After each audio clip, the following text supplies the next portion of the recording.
And it's time for business with me, Charles Aite. Loss of farm yield resulting from pest infestations is expected to be a thing of the past with the use of drones to apply agrochemicals on the farms. This is according to the CEO of Drone Service Solutions Company, SKT Aeroshata, after launching a new range of drone products for agricultural, mapping and surveying purposes. Derek Annan is the managing director of the company, and he tells Joy Business that the drone devices can make a huge impact on the agricultural sector. Well, I mean, there are two main categories, but interestingly, the mapping and surveying drones, or the VTOL drones I spoke about, is not just for mining. They can also be used for construction. They can also be used for security, right? So they can actually touch different sectors of the economy, right? And even those same VTOL drones can be used in agriculture for crop monitoring. What I spoke to you about, where maybe there's a problem at a particular site or there are deficiencies, you can use those drones to determine that as well. But for the agri sector particularly, I mean, what kind of impact are we likely to see these drones bring to that? So we are more than likely to see that those instances where, for example, a crop disease can break out and the whole farm is condemned, those things won't happen because you will detect them earlier and we'll save a lot of money, a lot of post-harvest losses. We can save all that because we are always on top of it. It's a very preemptive way of preventing total crop failure. It's a very preemptive way for different type of crops.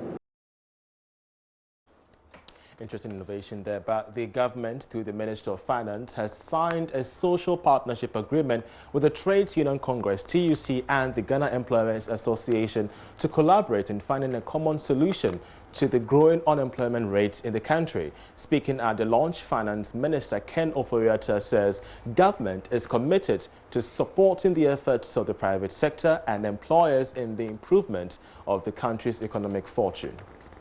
We are confident that this partnership arrangement will accelerate inclusive growth and transform the Ghanaian economy, expanding opportunities and creating jobs to better the lives of Ghanaians.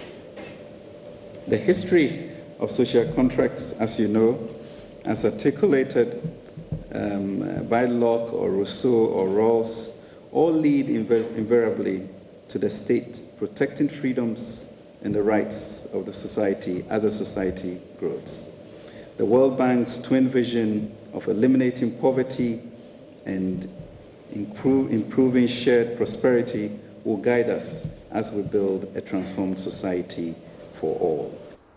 Local manufacturers have been urged to adapt new measures to remain highly competitive on the Ghanaian market, especially as government cuts down the benchmark price of import duties by 50%.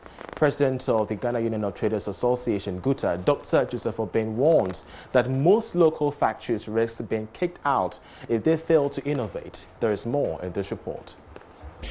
Immediately after the benchmark value reduction on import duties was announced, some local manufacturers expressed worry over the likely implication this could have on their business.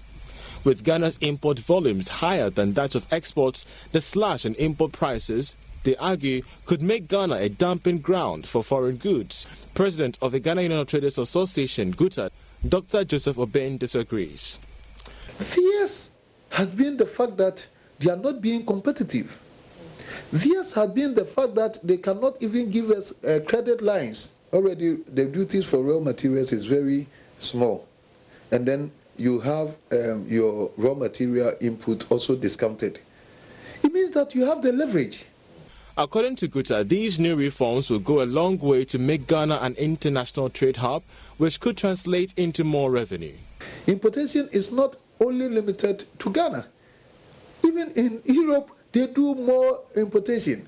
US do more importation and all that. So it will be with us because we are in a global economy.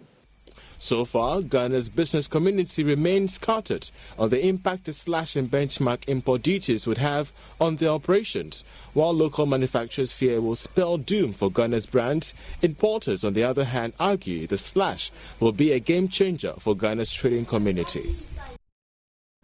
Well, so that's it for business.